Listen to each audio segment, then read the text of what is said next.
Newton was not the first of the Age of Reason. He was the last of the magicians, the last of the Babylonians and Sumerians, the last great mind that looked out on the visible and intellectual world with the same eyes as those who began to build our intellectual inheritance rather less than 10,000 years ago.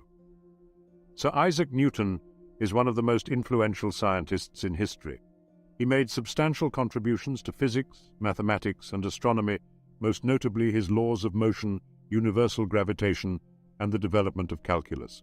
However, Newton's interests extended far beyond these realms, and his work in alchemy remains a fascinating and somewhat mysterious aspect of his life.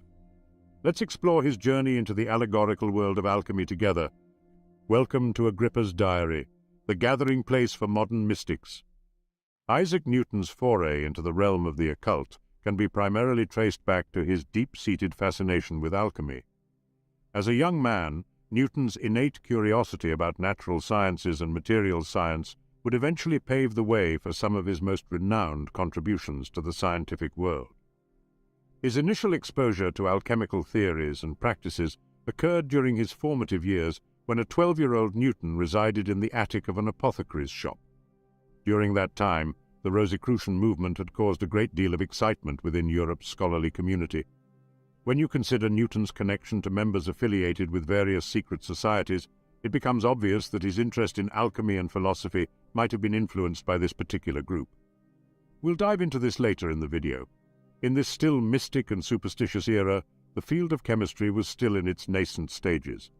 Consequently, many of his experimental endeavors employed esoteric language and ambiguous terminology, characteristics commonly linked to alchemy and occultism. It was only several decades after Newton's passing that Antoine Lavoisier's pioneering work in Stoic iometry led to the development of analytical chemistry, with its distinct nomenclature that closely mirrors contemporary chemistry.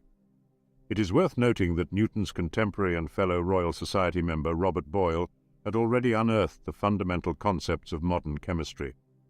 Boyle was instrumental in laying the groundwork for modern experimental practices and communication standards within the realm of chemistry. However, Newton did not incorporate this information into his own work. Newton's writings indicate that one of his primary objectives in pursuing alchemy may have been to uncover the philosopher's stone, a mythical substance believed to transform base metals into gold.